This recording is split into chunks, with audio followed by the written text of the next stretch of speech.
Hey, welcome to Mineral Talks Live, the weekly live webinar that brings you in-depth and in-person interviews with the mineral people from around the world. Mineral Talks Live is brought to you by a joint effort among the Mineralogical and Geological Museum at Harvard University, the Society of Mineral Museum Professionals, and Blue Cap Productions. Tune in every Wednesday and stay connected to your mineral world. Now, broadcasting live from beautiful Honolulu, Hawaii, the land of aloha, ukuleles, and shakas, this is Mineral Talks Live.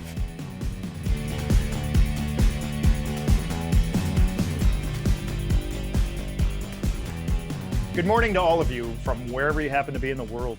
Today is November 11th, 2020, and that makes it Veterans Day here in the US and either Armistice Day or Remembrance Day, depending on where you are in the world. So from all of us here at Mineral Talk Live, we'd like to send out a heartfelt mahalo nui loa to all our veterans today. We appreciate and recognize the sacrifices and the service that you've provided our countries.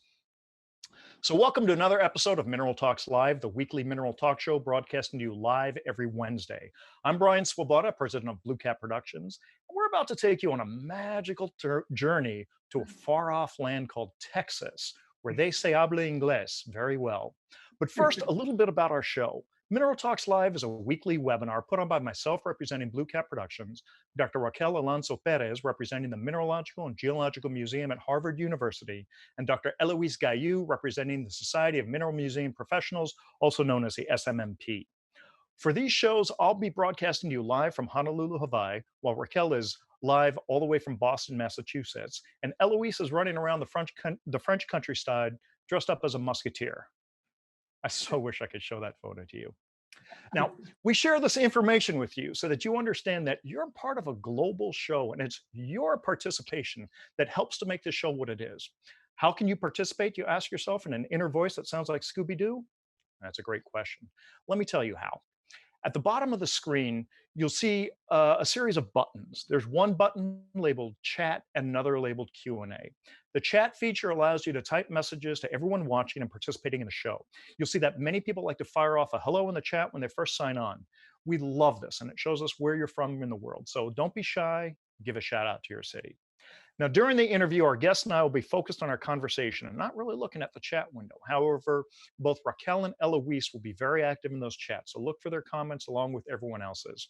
At times, either Raquel or Eloise may interject during the interview with questions that you're asking so we can get an immediate answer from our guest while they're still on the topic. Now, the second way to interact is with the Q&A function. This allows you to submit general questions that we'll try to answer at the end of the interview. So for those of you who have accidentally fallen asleep during this intro and are just waking up now, immediate questions, use the chat, general questions, use the Q&A. Finally, at about 40 minutes into the program, you may see a window pop up on the screen asking a bunch of questions for our weekly poll. These are questions we carefully curate for each guest, so come on, play along and let's see how well you know our guests. Now, let's get down to the fun part. Our guests for today, and yes, I did say guests, plural, because this is a husband and wife collecting team who together have built up one of the most impressive and extensive private collections in the world. The breadth of their collection is only exceeded by their generosity in sharing it, not only with people like you and me, but with museums around the country and shows around the world. Hailing from the great state of Texas, where apparently all the people there like to order apple pie for dessert, just so that they can yell out at the last minute, "Remember the Alamode!" Ladies and gentlemen, please welcome my friends, Gail and Jim Spann. Hello. Gail, Jim, how are you? We're doing great. How are you doing? Doing wonderful. You're so corny. I love it. Hey, I gotta be. You guys had a little bit of a stressful morning today. Yeah, we lost power for about 45 minutes an hour ago, so it came back on in the nick of time. So We had a plan B since it's a bright sunny day here. There's still enough ambient light to show everything outside of the vault at least, but we can go down into the dungeon later on in the program, even so. It's the nicest dungeon I know.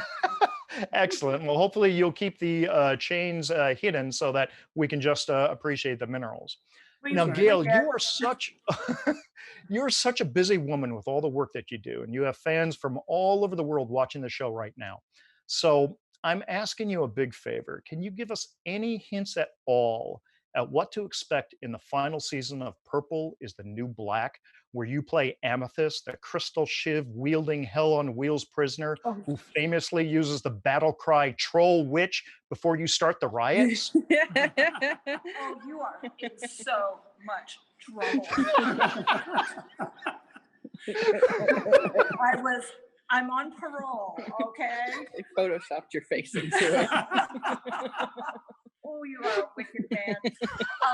Yes, I survived Facebook jail for calling somebody a troll witch, and the food was okay. And, Not as good as the food that you cooked there at the house. Usual, when she wasn't on the net so much. Awesome. let's talk Hey, rocks. yeah, let's talk 'Cause I'm rocks. not taking a sledgehammer to any of them anymore. So Good, good, very good. Hey, Gail, Jim, let's dial back the clock as I often like to do with the guests. How did you guys first meet? how did we meet? Yeah. We met in bicycling, actually. We were both avid long distance bicyclists. And we ended up meeting on the internet in a sense. In a sense. In a sense, oh my God. Yeah. Well, he was paying attention to me and I didn't know he existed. But we have a What? mutual friend who was kind of seeing one of Jim's friends, and Jim ended up doing a 100-mile bike ride with her. And Which turned into a 6-hour interview. she interviewed him and called me and said, I met a guy you need to meet. And I'm like, nope, not interested. It was an uphill battle for Jim, and he stuck it out. And we finally had a dinner where my friend insisted she would come along so I didn't have to feel odd. And she bailed on me as I was driving to the dinner, and it was touchy, really touchy if I was going to go in the restaurant, but I did. So much for blind dates. Huh? And I gotta laugh because Jim was drawing on a napkin, salt domes, gas storage, and gas pipelines. And I was like, this guy is pretty cool. She asked me what I do.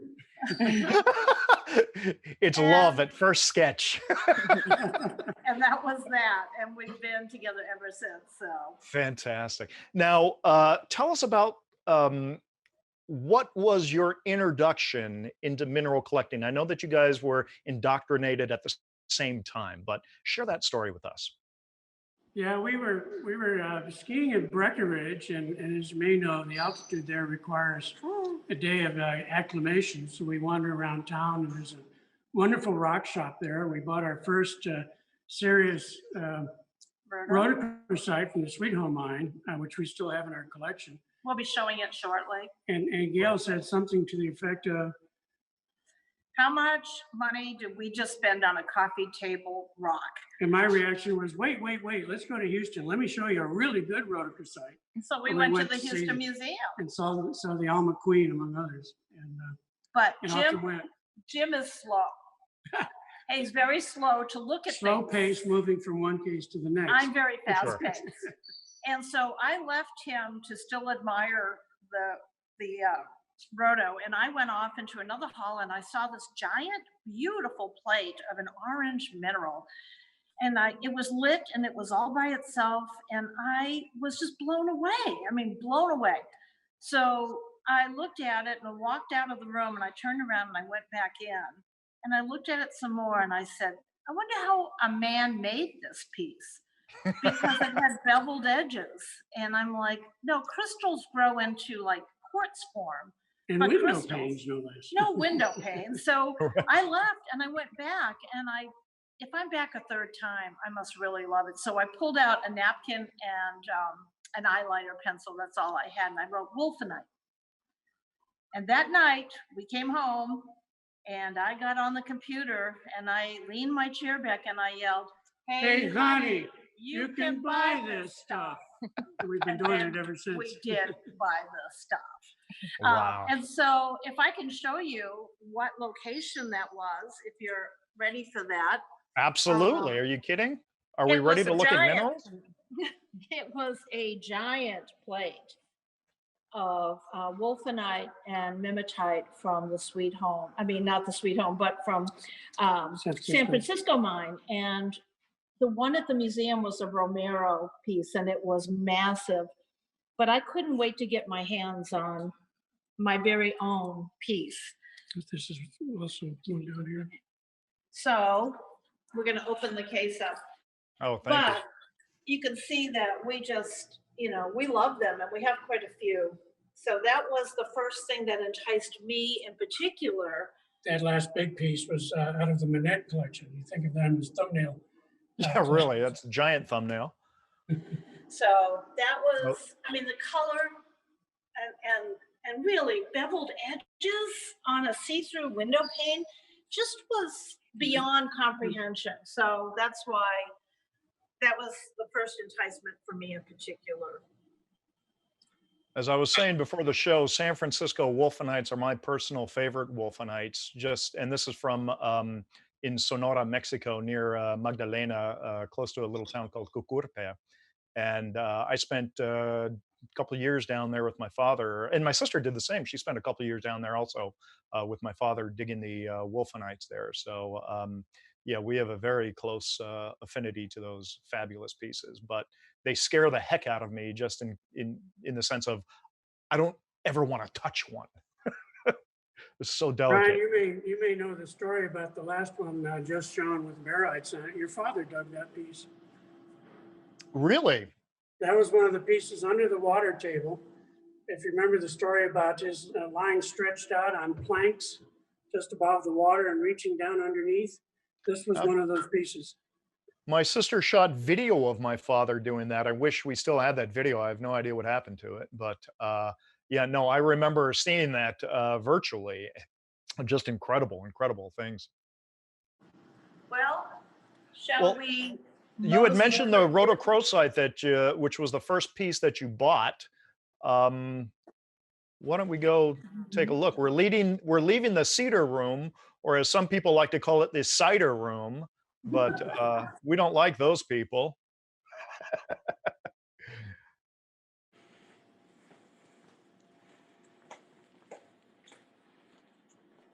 Come join us for a meal in this room sometime. We'd love to. I'm so sorry that we missed you this summer during the Dallas Symposium when that was canceled. That's usually one of the highlight events of the year. This was a Hedgehog Pocket piece that we bought in Breckenridge. And as you might imagine, it was not only full retail, but it was resort pricing. So it's almost worth as much as I paid for it now, 15 years ago. But just a fabulous piece. And that's when we were handed a book about the Sweet Home Mine. Is wow, this is really cool. They've got a whole book for the mine, and we didn't know what the mineralogical record was. Turned out it was that special issue on the Sweet Home that they had given us. But it's pretty amazing because now I'm on the board of the mineralogical record and a past chairwoman. I mean, you couldn't have told me back then that our life would go on to so many things and so many, fun boards that we serve on. You could Well, say I always love the origin stories. And Gail, I know you were very strongly into biking, and Jim was as well. And for that focus to have shifted from biking to the mineral world has been a boon for the entire industry. And I mean, everybody who knows you knows the contributions that you've given to the mineralogical record, which is just one of the great publications that we have out there. So kudos to you. Jim and I feel really strongly about all publications. I'll be honest with you, we love them all. But my focus is the MinRec because I'm sort of thankful for it having so much to do with Jim and I really researching and understanding. And we're all about education, both of ourselves initially, but now as many other people as we can expose to this wonderful hobby. The MinRec is a great way to do that, along with these various symposiums and live stream media such as this. It's a great way to inform other folks, either those that already know about minerals or those that are interested in the beauty and the color of these fabulous creations of nature. And absolutely, we have a few examples right here on the screen. And Jim, I remember one time right after we recorded an episode of Breakfast with Minerals, we were in Denver. We were with a very young Nick Warren, I believe it was, who wasn't familiar with the mineralogical record. And you literally grabbed him by the collar and dragged him out into the hallway where the MinRec was set up. and That's you got a subscription for him. So, That's you know, exactly right. educating the next generation. So let's go back to that rocket piece from the Pedonera mine that we had just taken a look at. The space That was from the shuttle. Rocket Pocket, Yeah. and probably one of the more iconic pieces from the Pedonera mine. Great piece. There are two examples of this. We have one, and Danny Trinchillo has the other, and they've both been published numerous times, and are just a fabulous example for tourmalines generally. Never mind the Pedonera mine in particular. It really does look like a spaceship about a rocket taking off. Jim, how many pieces are in the collection now? Very close to 14,000. They're all 14,000. cataloged. And Okay. When last when we were preparing your bio for the Breakfast with Minerals, it was 12,000. So now it's grown. Yeah, it's like must have been a couple whatever. years ago. That was last week. And we have slowed down a little bit. We're less than 1,000 a year And the Are you young guys still woman buying who during was- COVID? now. Yes. Okay. The young woman who was holding the camera for us is our assistant, and she has been really helpful. So, Who's also our daughter. yes, well. all Erin the Margaret, family. you rock, darling. I'm trying.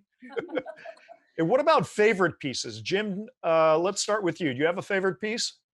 Yes. Well, I have several favorite pieces, and a couple of them are right here. One in particular is this fabulous Bergakis smithsonite. I call it glacier orbs, a glacier green kind of a smithsonite with a fabulous transparency. And as you see on the right side, there's actually a second habit. There's rhombohedral crystals on the piece as well. And this has been through a number of famous collections. So we're the current curators of this wonderful piece. What's And that's funny is Bergakis in Namibia. I had posted a picture of it, and somebody that lived in Namibia wrote to me and said that used to be in our collection, and then proceeded to add to the provenance the various people. Was that Heine Sultau that it came Yeah, from? yeah. So it may have been Heine Sultau's originally out of Namibia, and then it escaped from there to the States. Yes. That's So, wonderful. Hey, 4 or 5 so others. that brings up a very interesting question of provenance. We've talked about this a lot. Where do you guys stand on the position of the labels and preserving the provenance of each individual specimen? Well, we're huge about that. We not only save the labels, but as visitors come to our home and see pieces, we often hear, "Oh, that used to be mine. It used to be in our collection." yeah. We try and flag those and capture that information and put it in our catalog so we can try and maintain or develop as complete a provenance or sequence of ownership as possible. It's a little more challenging when you have pieces that are a couple hundred years old, but Sure. We're but doing we're doing well. what we can on it. Now, we keep them all in archival paper and catalogs so that we have everything in a system that we can look up. So it's really important to us to know who had these pieces before us. And when you're holding something that belonged to royalty in particular, it's just a blast to hold it in your hand and say they were looking at it with the same love that we're looking at it. We have our Absolutely. catalog set up so we can sort by a previous owner. And I believe Marty Zinn is on this stream at the moment. Yes, he He is. came to our home. He's been here several times. He came one time. We said, "We have a number of pieces from your collection." And we gave him a number. He said, he laughed. He said, "No, you have closer to 100 of my former pieces. You just don't know which they are." Right. So we tried to capture as much information from him as we could. We That's encourage awesome. dealers, we really do encourage dealers to keep the labels. Good. We Good. know that maybe a piece that we're paying $1,000 for was $1 at one time, Sure. we know that, and it's okay. Wonderful. Tell you Wonderful. about when we were first starting collecting. One of our first shows that we went to, I think it was in Denver. We were admiring a piece and trying to talk between ourselves as to should we get it or not. And this long hairy arm reached in and grabbed the piece. This was before we learned you're supposed to It turn wasn't over a that label. hairy. It wasn't Wasn't that that hairy. Well, he didn't notice at the time, but that was Marty Zinn doing that. He got the piece, but Maybe So if we're Martin, not- shave those arms. Hey, Gail, let's, before, I want to ask you about your favorite specimen, but before we do that, let's have Aaron Margaret zoom in on the rhodochrosite in the background. You call it the worm. It's also called the lips. I call it the genie. Tell us about that. It's such a fantastic piece. Better than the intestines. Lower or But some- upper? You know, a lot of people actually call it the gummy bear, the gummy worm. So it's a fantastic piece. We've never seen anything like it, and neither has pretty much anybody else. It's translucent. It does not appear to have the typical concentric rings that you might have in a stalactite, making it more opaque, but it glows with any kind of a backlight, and it's on pyrite. And it was first in the Minrec in a black and white photo in 1980 with Central Eulalia as the source in Mexico, which we still have it listed as, but Mexican experts say they've never seen anything like it. And we've gone to Peruvian and South American experts. They say not from this area. And Japanese experts say not from here. So we're back to Mexico. That must be where it came from. Wow. Wow. Isn't that cool? It's one of It's those hit fantastic. scratchers. How in the world did it form? It was a big hit in Munich last year. I know that much. Oh, it's a big hit everywhere. I've had the pleasure of filming that, and to watch that rotate in space is absolutely mesmerizing. Gail, I'm going to pull up on my screen a piece that I believe is one of your favorite pieces, if not your favorite piece altogether. And maybe you can tell us a little bit about this as Absolutely. we're admiring it. Are we supposed to talk about the propeller? Oh, if it's a Yeah, video, talk about yes. it. Oh, They can so hear I'm you. gonna tell you that this is a piece that Dave Wasteman used for a show poster. And we got a picture of the show poster and I put it next to the bed. And I was absolutely in love with it. And it belonged to a couple in England, and I had befriended this couple. And lo and behold, not long after, they filed for divorce. Oh, no. And somehow or the other, the piece, after I proclaimed to everybody in the world that I loved it, it came to us. And Jim was just fit to be tied because I had told everybody I really wanted to have it, which made, I'm sure, the price go up. That's a head thunking moment as to, oh my God, what did she just do to me? Yes. That's weird. I've never heard of that practice before. Anyway, it's been at the Peabody Museum for 5 years, and it's coming back in a couple of weeks, finally.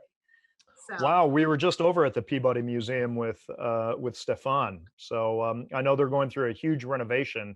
So it makes sense that it Yes. comes back to you for right now. well, Jim and I serve on the advisory committee for the hall, the mineral hall, so we really enjoy them. But I would like to have my favorite back. Well, now, It's on its way. I think Stefan was packing them up as we speak, so we may get it back soon. Gail, you guys are involved with the Peabody, with the Rice, with the Perot Museum. What museums? I think yesterday you told me about a new one that you just got involved in. Is that correct? I'm trying. Oh, we got involved with the advisory council for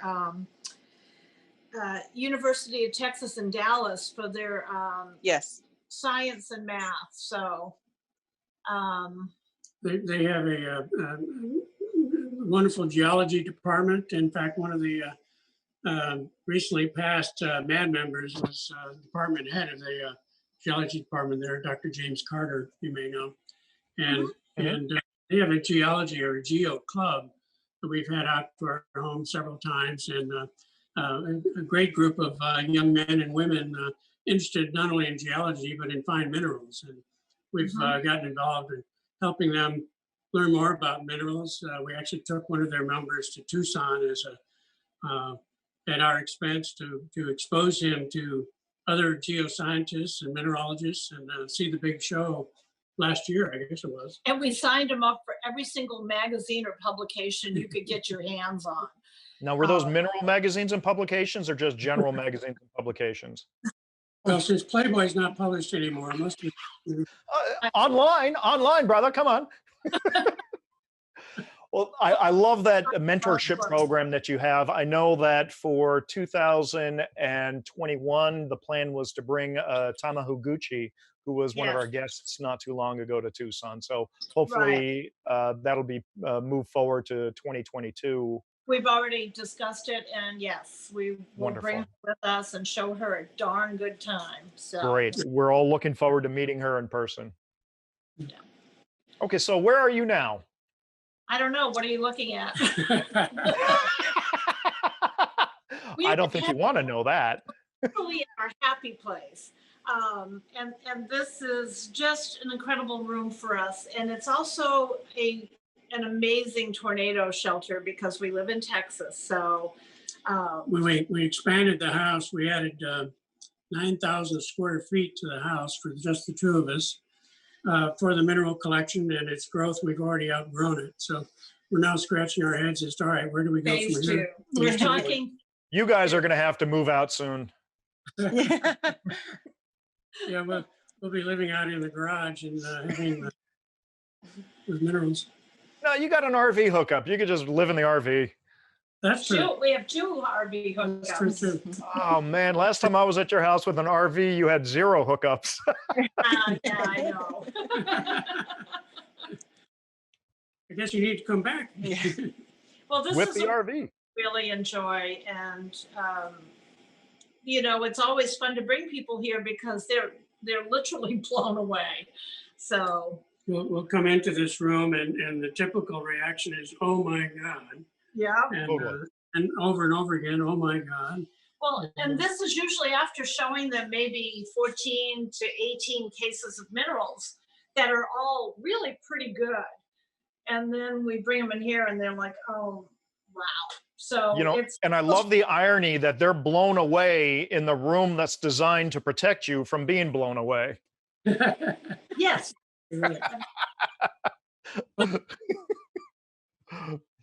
Let's go for a tour. All right. Well, Let's go over here. head over to this case. As you may know, Brian, we've competed in the Destills competition in Tucson for the best case of minerals on 2 occasions, and we won both times. Well, that's where I first met you in 2008 after you had won the Destills. I guess that's right. And 2014. we so- won again in 14. Mhm. The Destills pieces are all down below here. We're going to open the door so we don't have as much reflection. We have most of the pieces are now spread out across the house. So we have predominantly geographic orientation on our cases. This case happens to be an exception to that, where it's a variety of great things from around the world, including some of the remnants of what was in that competition case some years ago now. That was 6 years ago. Some wonderful covalites, the Moroccan tourmalines. As you may recall, that was one of the first tourmalines ever discovered south of the Sahara, I think it was, or north of the Sahara, I should say. Wow. What's funny, Brian, is that people will write to us and say, "Are you going to enter the Destills competition this year?" And we say, "No, not this year." And they're like, "Oh, good." I'm like, "Slip me 20, baby." And Right. And conversely, Let me we've 20 said- and dinner at Daisy Mays. Yeah. We've Yeah. said yes, and then the competition didn't come. Nah, it's all right. We encourage people to do it. None of us made these rocks. It's all about the fun of it. And it makes you think, and it makes you really know your pieces to enter them in the competition. Can come back to this one. Something more recent than that, by just a year or so ago, we acquired this wonderful Wolfenite from the Aaron Margaret, Margaret, nice finger. And Sorry. in Mexico, it has a single crystal 5 centimeters across there on top. Now, is that one of the new ones that have been coming out? Yes, Yeah, yeah, it's an amazing piece. that's great. Behind that, we have an old cement piece. Let's talk about the molybdenite, Jim. Yeah, the molybdenite in the back is an interesting piece. It's not depending on your perspective, the most aesthetic piece, but that came out of Montana. It's not clear exactly where, but it was in the original Carnegie collection. As you may know, there was an entire exhibition display he had in his summer home that was not known at the time, that most of his collection went to the Carnegie Museum in Pittsburgh. And this piece was front and center in his display case as a steel man, and molybdenum as an alloy metal. That made sense. So we suspect it may have come from a prospect they were exploring that never became a mine. Interesting. Now, you guys, I like to describe you guys as like the Donnie and Marie of mineral collecting. Jim, you're a Oh little my bit country. God, Gail, really? you're a little bit rock and roll. So, Jim, you focus on a little bit more of the mineralogical scientific. Gail, you focus a little more on the aesthetic, if I'm defining it correctly.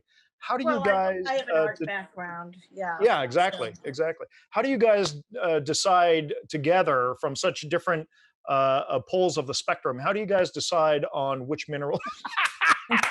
Okay, got it. Like any married man knows. Oh yeah, that way. In all honesty, we seem to have the same taste, and I Yeah. appreciate a really good scientific or rare mineral. I really do, and I love adding rare minerals into our collection. And there are times that something's just darn pretty, and I'll say to Jim, "I really love this." Actually, I do my poker face with the dealer, but I kick the heck out of Jim underneath the counter Until I'm bruised. and he knows that she really wants his piece. It is rather amazing how frequently we'll have dealers lay out in front of us dozens 20, of flats, 30, yeah. never mind 20 or 30 pieces, and we'll go through and we'll hydrate. All right, these are pieces we're interested in. Send the dealer away. It's like one of these contests where you have to decide are you the winner or not, and we'll talk about which ones we liked, and invariably they're all the exact same ones. It's amazing that we have the same taste. And we put, That's put great. back pieces that neither Yeah. one of us cared for. Yeah. On the So rare you guys don't occasion even have where to discuss either it. You one of just us know likes what's going to something, work. if it's a Pacific ugly black rock, she would put that one. You guys are breaking up a little. that you broke up? I'm having trouble hearing. Okay. Okay, I Well, can hear we you have now. a Now we're system. back. We have a really good system of, if it's something that I'm not really crazy about, I call it a Jim rock. And if it's something that Jim's not crazy about, he calls it a Gail rock. It's no big deal. Do you guys have any interest in any fluorescent minerals? No. We have lots of fluorescent minerals. That question apparently was asked, but it's not something that We don't we go focus on looking it. for. Yeah. Yeah. We have UV lights all over the house that we can show off intense greens or pale blues, or as the case may be, when we know somebody has that interest. But that's not something we have a suite of. We do tours for children, and so they do like when things light up like Right. that. Right. But it's Sure. not a focus for us, and we don't do micromounts. So You do? Okay, all right. You're big on thumbnails. I've seen your thumbnail collection. Is that still up on the second floor? yeah. Well, it's everywhere. most of them are up there. We have about 2,000, so it's they're kind of spread all around. In fact, Right. if you can scan back over this way, To the here's Vaseliites. a couple of them right here, the Vaseliites, that some of our favorites, and they're in the thumbnail category. We don't inhibit ourselves by size or location. So we have some pretty big pieces too, but they take up a lot of room. That's And- the honest truth. Behind that is a fabulous Jimmy Euclase from Colombia. Yeah, is that thing just quite glows.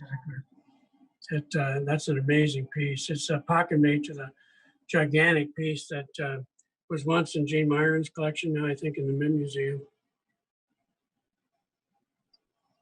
Wonderful. Okay, let's look at more fun stuff. Let's head over. You gotta let me know if the sound or the visuals cut out while we move All right, around. in we can here. hear you and see you fine right now. Okay. Let's look at this one for a moment. This golden Heliodor here, we've had for quite a long time, and at the time we bought that, from the green All right, we're having a little bit of a connection problem here. There's nothing on the mid-locality. I found in Jim a is now doing his Max Headroom impersonation. Yeah. the Okay, you seem to be back now. okay, so Talk about it. better. Talk about it. Yeah. We got this golden heliodor from Zimbabwe. It came out from under the bed as a mine owner's collection as part of his estate. Turned out it was the largest known crystal from that location, because all of the rough that was found was sent to cutters for these fabulous, beautiful golden yellow gemstones. And we've since acquired a couple of others that could have easily been cut. We hadn't mind doing that for a couple of these here, but we liked it so much we kept them as they were. Now, Jim, did you wear that shirt because it matches the crystal? I did. It was, I felt peachy today, so I put it on. By the way, we love Mindat. Both Jim and I serve on the Hudson Institute of Mineralogy Board, which manages Mindat. Mindat's such an important resource for our community. We had Julie and Ralph on the program a few months ago. This Gail, can you butterfly talk? gold here, excuse me, Raquel, this butterfly gold was a Eberhard Eckert painting done of that, which we have as well. Eberhard was just the master painter, just Yes. such an incredible talent and such a wonderfully nice person. I love that man. Yes. So Jim, it looks like outside you have a gold hopper crystal. We couldn't hear you. A gold Yeah. hopper crystal? Yes. Yeah. I showed this yesterday. Yeah, we sure do. From Venezuela. It's a sizable piece and just a wonderful specimen. Huh, it worked yesterday. I know. That's what I was saying. It didn't do it last time either. Beside that is a piece from Colorado Quartz Mine, California, and then to the left of that is a gold wire from the wire patch in Breckenridge, over this way, and then you've got a piece from Russia. I think that's Berezovsk, if I recall, which is where they first found gold in the Russian republics. Wonderful. Can we show you some Rice Museum recent return from a year's loan? Absolutely. Pieces. And for those that don't know, in my spare time, I'm the president of the board of the Rice Northwest Museum of Rocks and Minerals in Oregon. Just around the corner from Texas. Yes. Let me open this up. These are some of the many pieces that we had on loan. And it was really fun. I wasn't on the board yet, but Julian Gray said, geez, I wish we could get some of your pieces on loan. And I said, we can make that happen. And the museum purchased 2 brand new, beautiful cases with really good lighting. And Jim and I made a loan of, I think, just under 100 That's pieces. right. And these are some of the ones that we've just gotten back, which is great because we do miss our pieces, but we love that people can enjoy them. And museums get to have great minerals without buying them. So we go through a contract, we go make sure insurance is up to date and all of that. And then we went up and we installed our minerals because we know how they sit on the bases and whatnot. And it's a nice thing to do for museums. And it started a trend because now Bruce Carter has his pieces on display at the Rice Museum in those same cases. And we have people lining up. What a nice way to show contemporary minerals without the museum having to purchase them. Yeah, it was. Absolutely. And Bruce put in 2 cases at the TJMS this year that were wonderful cases. And I love it that you give the museums a way to market themselves to bring new people in to look at these constantly change. Oh, Jim, you just made my Jesus. Why you do that? I know you think it's funny, but I tell you, bruh, We You call only- that the Keystone Specialty. They got me with that whenever I was cleaning one of the cases. Gail ripped it out, and I thought, oh no, I didn't break that. That's not me. Perfect lock fit in the matrix. Jim look at the actually zoning is on that funny, floor. believe it or not. Remember, Jim woke up with Alan Hart in the bed with him. Oh, remember that? At I least the love image it. of his head anyway. That was too funny. That There's was our like popcorn. 3 years ago or something at the The main at the show. Dallas Yep. Museum. So you can see that we really enjoyed, and we let the museum work with us on what they want to borrow. And we'll say yes or we'll say no. We mostly say yes. And I was really pleased they went for variety and color and crystal and growth. Really was a fun display, and we had a special evening, and we got to talk to people and tell them why we collected. And we got the There's the signage. Friar We got Tuck. I love the Friar Tuck. I love Friar Tuck, but we also got free signage in the back, which was great. So, woohoo! That is terrific. Now, Jim, you were talking earlier about some cut stones, and I know that you guys are really big rough and cut collectors. We are. We have, we've been quietly collecting gemstones, although we haven't been really announcing that until just now. Oops, did I let the genie out? Well, we've had cut and rough display for quite a long time, and here's one of the cases. But we have about 1,000 gemstones now, and and occasionally we'll have a real gem wave back at us on the other side. Aw. Good one, Jim. Bravo. Oh, yeah, he's a keeper. So it's my turn. Wait a moment. There's the other gemstone. That's a gem, Jim. It's a gemstone, yeah. You know, this is our hobby, and we love it.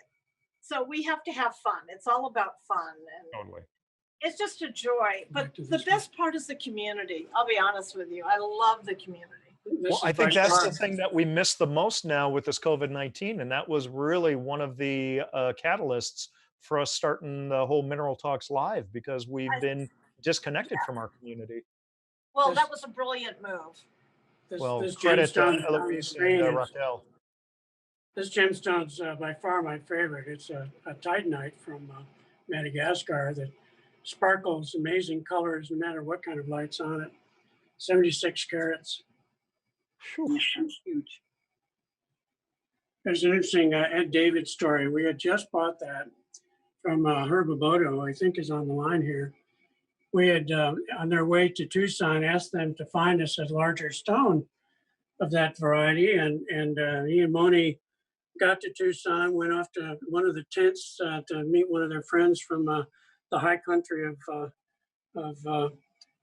Pakistan or wherever they specialize. And he came out with this fabulous stone that he held for us. And Ed David saw it on display and said, how much is that? And the response was, no, it's not for sale. He pivots to me when he's told that I just bought it and asked, how much do you want for it? And I said, not for sale. And he says, NFS, huh? And walks away in a bit of a huff. Rest in peace, and David. But we have quite a number of his pieces, so I'm very proud of having it. Yeah, let's focus on this. This is a faceted black pearl cut by Viktor Tuzlakov out of Russia. Incredible piece. Tell us about that. Well, I don't think he's going to be doing any more from what I hear, but I think How he many did facets are on that? Something like 157 facets. My God. It's 18 millimeters across, and it's 1 millimeter short of the largest one he had done. By way of the cut and in particular the polishing, he was able to show that pearls actually do have translucence and a bit of transparency. They're not just opaque minerals. You can actually see right into these things. but you know, they're terribly soft, so I don't think Right. he's doing any more. And also, I had a fellow mineral friend make the hand. it's glass, and he had it made. I call it the hand of Buddha, for no particular reason, but it's, I put a little ring there to kind of hold the pearl so it wouldn't move, but Yeah. it's beautiful. Oh, that's great. When you get real close, you can see exactly that transparency at the very edges, which is amazing because I've never seen that in a pearl until I've seen some of Victor's work, like this black pearl here. Well, we're big fans of his. Yeah. There's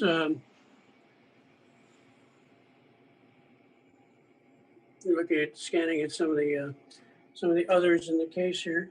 Yeah, We do also have a Colorado topaz. I'm sorry, this was a Volodarsk topaz that Victor cut of some size. That's no, it's on the other side over there. We'll get to in a second.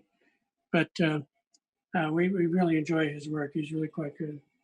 Want to go around the other Yeah, side? let's Frank? pop around the other side. Yeah, I think Eloise and I did an interview with him years ago in the What's Hot in Sainte Marie, and since then we've featured him many times on the programs. I can't turn.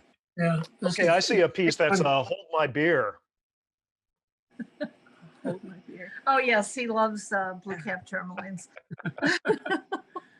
Yeah, that was, I think, our first one. It's one of the very few on Matrix. I think there's 6 or 7 on Matrix out of something like 39 ever found, and we have 5 of them now. Not on Matrix. This is the only one we have on Matrix, but we do have 5 of them because we love them. And Brian, it's interesting that the name of your company is Blue Cap Productions. How did That's that? weird how that happens. What a coincidence. There's it's really fun because this ruby is really great because it fluoresces beautifully as well. It's a really, really strong red fluorescence. Yeah.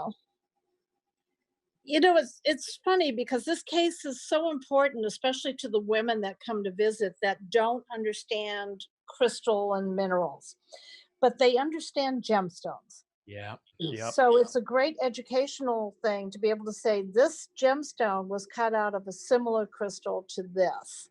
And if we can line up the same location, all the better. We can't always do that, but we try our best to make sure they match. This is a white cube. Yeah, you guys are right on. I mean, so many times when I'm talking about minerals and people don't understand, I always make the reference, well, you guys understand the value of a gemstone. Yes. Okay, well, all gemstones are cut from crystals that grow in the ground, so they're related. And the natural beauty of these crystals oftentimes exceed, in my opinion, the beauty of the cut stone. And then they start to understand it. So yeah, I think rough and cut collections are very important educational and awareness building tools. Well, and we also tell them our preference is the crystal. And that, you know, a lot of times they're broken crystals that are cut into gemstones. They think that all crystals are supposed to be cut. So it's been really educate on that. We prefer to have the crystal. If we're lucky enough to have a gemstone, that's great. Absolutely. Now, I'm going to ask Raquel if she can launch the poll. I can't believe that we're just breezing through time here, and I'm sure we're going to go a little bit over, but I don't think anyone's going to mind. So we're going to launch the poll, and Actually, meanwhile, Brian, can I interject? At the same time as you are walking around, can you answer a few questions? The first question is, how do you organize your collection? Great question. Most of our cases are set up geographically, so we organize them either by country or region, but we do have some suites where we'll have, for example, we have a copper suite, a native copper collection together. We have a Smithsonite suite that are mostly, but not entirely all together. We have 2 cases of silver and silver-bearing minerals that we've kept together, and otherwise they're organized as located around the world. Okay, thank you very much. And the second question is more related to the collection itself and how you organize it. So first, is everything cataloged? And second, do you have an online kind of museum? That was the question. And if you're planning on having an online virtual gallery if you want. Well, first question, yes, everything is cataloged, all 14,000 pieces. And with not only the specimen name, but where it came from, who the prior collector, the provenance was, the chemistry, any notes or information we may have about whether it be the specimen or the mineral or even the mine it came from. And we have that all in our catalog. As to the putting things online, here's, we have a number of pieces on Fabre Minerals forum, and as well as maybe 100 or so on Mindat. Yes, on Facebook, I have quite a few things on Facebook. I'm still a working stiff, but once that changes, I may consider putting together an online viewing website. We have a website, it's just not populated. Well, I have to add something here. Your son, Tom Spann, is an absolutely fantastic photographer. And I know that he is photographing most of your collection, and he is just doing a bang up job. Really, really great to see that his work, and great to see you guys sharing those pieces. Well, thank you. And we certainly enjoy his work. I've gone from trying to brag about him to encourage customers to go to him to waving my arms at him, because we told him to do his customers first and then come back to us. And some of our pieces are 2 years and we're still waiting. It's like, no, I was just kidding. I was just saying that. No, I'm just teasing. He's been real good about keeping up with everybody, including us. Yeah, I know he'd been doing a lot of work for Collector's Edge, and just wonderful, wonderful to see his work. And the Perot Museum, which is great. Yeah, it's kind of so. Most any magazine around the world, you open and find a photo, either of a commercial advertisement or an editorial example. His work seems to be published quite a bit these days. Just saying, I'm any prouder. Any questions? Yes, can I continue? Yes, Okay, please. so John Carlos from the Natural History Museum in Paris is actually asking, what is your preferred old classic mineral? Preferred old classic. Old classic. We just left it. Look at those! Look at the wheels in the brain spinning. I know, it's like, which.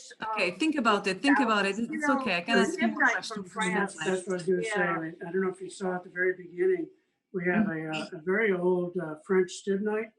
Yes. And It's beautiful. I'm not going to try and pronounce the name because I know I won't do it correctly, but we got that at auction bidding against the Sorbonne. So we were surprised that they stopped. Okay, great. I'm sure that answered the question from Giancarlo. Another question related to the same online and kind of cataloging your collection. Are you planning on having a book about your collection? Oh, Great I'm question. thinking about doing that. I don't want to seem pretentious, but it's all about the rock. So I'm thinking about putting together a book that would highlight some great pieces, just for the joy of looking at great pieces and hearing their stories. Yeah, that's something that we both have an interest in doing. And Brian, as you mentioned, we have a pretty good photographer in the family, so Everyone says, do the book. Do the book. Do the book, So all right. we're likely to put something together. And again, at the end of this year, I'll have more time as my work obligations will be pared back a little bit. So we may start working on something like that. Awesome. We'd love to see That's- this. This looks like the yeah, that's great patriotic news. case filled with Amazonites and Red, white, and blue, yes. Yeah. From Colorado, of course. With And one of my favorites. Sorry, guys, I'm interrupting you again. Ludmila was asking earlier if you can share with us some of the newest minerals that you acquired during this year. Oh, those are in the kitchen. Okay. Yeah, we put new items. The first cases you see as you walk into the center of the home, which is of course the kitchen, and we have a number of fabulous new pieces there. One of which that we had on display in Tucson last year, and I believe it's in the at least twice in the current issue of Miller's magazine, is a fabulous bornonite from Bolivia that we got this past year. That's an extraordinary piece. In fact, Terry Wallace, in an article he just published, calls it the world's best bornonite. So we're proud to get that label. I love that you guys like the black uglies as well as the beautiful Oh colorful gosh, minerals. there is no such thing. Mhm. What we can do is send some photos, do a quick video even of those two cabinets when we get a chance after, because there's some fantastic new pieces in there. What's on the That'd be screen wonderful. now are a number of pieces that are light sensitive, mixed in with some that are not. But we decided to bring the apatites and certain kunzites and so forth down into this case out of direct UV light and protect them as long as we can. This room is normally, all the lights are off in it. Okay, yeah, that makes sense. There's another question, really interesting question. With all the minerals that you have, how is it possible not to duplicate when you buy something new? That's a question from Christina Morrissey, and she's really wondering how can you know everything that you have in your collection? Yeah, there's one simple answer to that. Yeah, there is no such thing as. I was going to say, what's need got to do with it? Yeah, what has need got to do with it? We absolutely love sweets. And I have over 200 Mexican hemimorphites. Why? Because I love them. It's like when somebody asked me, how many Reese's peanut butter cups can you eat? And I said, until I throw them up. I mean, it's like they're so good. And it's the same thing with minerals. It's like we don't want one of something. Every one of them is so individual that we love to build suites. Then we also like to build suites based on the different localities. And I will often threaten to sell the bottom 6 dozen hemimorphites, and she swears that she would know anytime I did that, but she might not know that I've already done it. No comment. Gail, was someone, great at participating in auctions, so that auctions that started at $10 for a hemimorphite, you can be sure she'd have a bid in. And if there are no other follow-on bidders, it got delivered to us. Raquel, you had other questions? yes, someone is really interested in knowing about your Kutnerite law. Oh, many years ago when we first started, we bought a Kutnerite, and I just wanted to paint it so badly, to do a painting of it, and I still love it. And then I've just been it's more my passion than Jim's for Kutnerite, but I love them. I just love them. I like the ugly blacks. He likes the pretty Can we pink. see any of them? Yeah, they're just outside of here. They're outside. Yeah. Okay. We're gonna blacken the screen for a second and get Thank you, to thank where you. we're going. While their screen is blackened, maybe we can switch back to my camera and I can show a couple great samples of some work that Tom Spann photographed. Here is obviously a Wolfenite, just looks absolutely incredible. You can see the mimetites growing on there, just wonderful. And here's another San Francisco Wolfenite with those telltale mimetite balls, just stunning. And as you can see how delicate that piece is. So, Well, we are standing in front of the case as Jim is unlocking this one. The one to the far left, I believe, has pyrite in it. Beautiful Kutnerite. Oh. This one, More likely manganite, but still. yeah. This look one, like breadfruit. just beautiful to me. I love it. And the giant mushroom one next to it, I call it like a mushroom. It's just, I find that so incredibly fascinating. But you'll find them all throughout this case. This is a South African case. In fact, the red rhodo that just scanned by is from the snail pocket. Right. But there are quite a few. There's another, I believe, one there. This is Kutnerite on what we believe is a combination rhodochrosite and calcite. It's doubly twinned, so it's certainly not just rhodo. It's a head scratcher as to how did that form. And that's the one that the first one we got, and that's the one that I still think I want to try painting. A couple more timberheads here.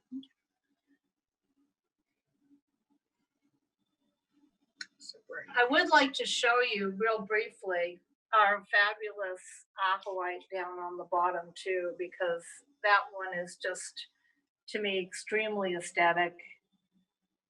Oh, that's great. The Ahawite at the termination there. Great. Yeah, they're just beautiful, and I have a thing for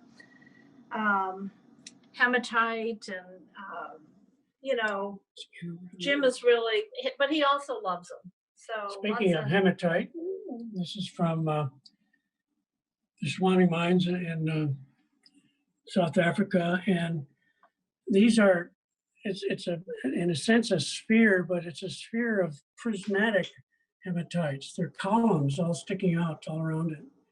It's a rather remarkable piece. We understand that Desmond Sacco has one like that, and his digger wondered, how do we got this one? Just set up at our door. Right there. Gail and Jim, I have another question for you. I mean, we have many from the audience, but if you don't, they are curious to see from a collector point of view, if you prefer to buy a specimen already prepped or have prepped after you purchase? Do you have any preference related to that? Good question. We tend to see, most that we see are already prepped, but we have a whole bunch out right now getting trimmed or cleaned. You know, during COVID time, we were having bases made. We do so many tours normally. So it's kind of a more quiet time with all that's going on in the world. So we've had a number of pieces sent out that are getting cleaned and prepped. The answer is really yes to both. Invariably, if they have not been prepped, the prices are lower, and we can trim and or clean them to our particular standard or level that we're looking for. And we do it. We've been doing a lot more digging ourselves, and as a result, meeting face to face with a lot of the active diggers out there, which is a great way to both help them with their income, but also get some great pieces at reasonable prices. And we've learned quite a bit about cleaning minerals, so we've been doing a lot of that ourselves. You guys just came from a dig in the Wawa Mountains, right? Yeah, Well, the Thomas Range. It was the Thomas Range. I Oh, the goofed Thomas out. Range, Like okay. Wawa. In Utah, looking for the red barrels. Yes, and what fun that was. Yeah, And it's yeah. out in the desert, and there's no cell phone. It was fabulous. Gail Yeah, only look like found you guys are 7 having a of them. great time. I found 7 red barrels, so Yeah, she stumped everybody. Ain't nothing but a thing. South African sparrowlight. is there a South African sparrowlight? There is. I'm looking for Jim's it. got to look for it. Things have been moved. It's not where it used to be. So Gail, Because- on the meantime, we have another question. Let's say that two identical splendid minerals, which you fall in love at 2 different dealers, what considerations do you make when you choose who to buy from? What makes you choose who you want to buy from? About dealers. Whether we like them or not, whether we think that they're good to their other customers as well. We really enjoy supporting people who are what we consider to be good people, good dealers, that offer a lot, that do things behind the scenes for the community. There are some people we don't buy from because we don't like them. I'll be honest with you, but we find that we have really gotten to know so many dealers well, and they all have their specialties. We also are really strong on supporting the young dealers. So that's a preference for me too, is sometimes the young men and women who are trying to make a living at dealing minerals, they deserve a chance as well. We like working with dealers that don't abuse us, and we like not working with dealers that do. Right, there you go. And we have taken our knocks. You know, when we first got into this, we were taken advantage of and whatnot, but I love it because now those people who took advantage of us are people we see. And I always say to them when they're trying to sell us something, do you remember that time that you took advantage of? Well, Gail, you also have a kind of a advice that you've given out to dealers on how they can make their rooms at the shows more inviting to women. And I think that is a very important set of guidelines. And I've seen a lot of dealers change the way that they market themselves because of those Yes. guidelines. I'd love to see those published someday. Yes. A few British specimens. We have a room full of British specimens, but it's way across the house. But I was born in just east of London to British parents, and we emigrated to Canada when I was young, and then to the United States. So I have a strong passion for British minerals. Gail, But I again, hate to do this because we're having such a great time. We are over an hour now, and Okay. I'm going to cut to our 5 questions segment. So this is just for fun. All the viewers have they've viewed the poll, so they've seen these questions. I've got 5 questions I'm going to ask you. There is one correct answer, and that answer comes from you. You're the only one who knows the correct answer. So we're going to see how people have guessed what you thought. Yes, yes. When I say you, it's the royal you. So we have to agree on this? That'll be a Sure, challenge. sure. Okay, are we ready? Yes. Okay, and this is how it works. I'm going to read you off these 2 things and just your gut response to one or the other, okay? Okay. Old England, aka the UK, or New England? Old England. Old England. Old England, okay. Question number 2, scooter or bicycle? Ooh. Not easy. These are tough. Oh, bicycle. Custom curated. Bicycle. Bicycle, right on. Conflicted. Conflicted. Question number 3, teapots or copper paintings? Oh, that's so mean. Teapots. Teapots. Okay, question number 4. This has some depth to the question, so I think you'll really understand what I'm getting at here. Prosciutto or sliced turkey? Prosciutto, my pig. That therein lies the depth. Prosciutto, because he wins every time. Good answer. Okay, final question. Are we ready? Who had the gas, Danny or the dog? Neither. It's the cat. Who's the cat? Oh my God, I never laughed so hard in my life. Our dog. The ate some dog. sweets. It was the dog. Although Danny was blushing. I don't know. That was a funny Okay, Eloise, are we ready with the answers? Yes, we are. Okay. What did the viewers say? Old England or New England? They got it right. Old England, indeed. Old England. Fantastic. Question number 2, scooter or bicycle? But it looks like the bike story at the very beginning made it for the public. So I had a 94% answer with bicycle. Wow, that's probably one of the highest we've ever had. That's great. Teapots or copper paintings? But it looks like not everybody has seen the teapot exhibit at the Tucson show by Gail. So people answer copper paintings. Because I Oh, love those two. question number 4. This is really the tough one. Prosciutto or sliced turkey? The answer was prosciutto by 57%. Fantastic. And the most important question, who had the gas, Danny or the dog?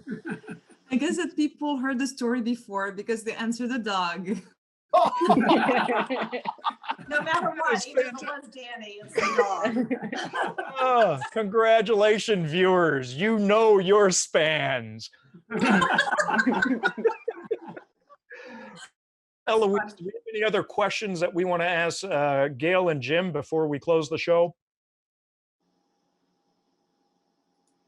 Well, I mean, we answered more of the most of the questions, I would say.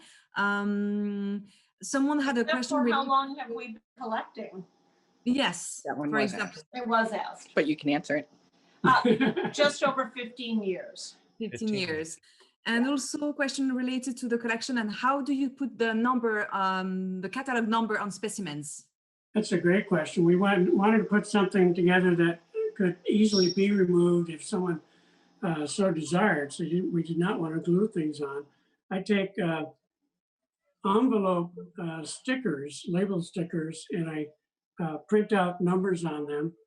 We have a Lone Star with a number, and cut those out. And using the envelope sticker paste that's on the back of that, I attach those to the mineral. That seems to work pretty well. Everything has the Lone Star because we're kind of proud of being in Texas. Neither of us was born here, but we got here as fast as we could. Absolutely. Great. One other question, Gail and Jim, have you thinking of upgrading or downgrading your collection? Have you been start trading and changing a specimen? So it's just right now it's just upgrading.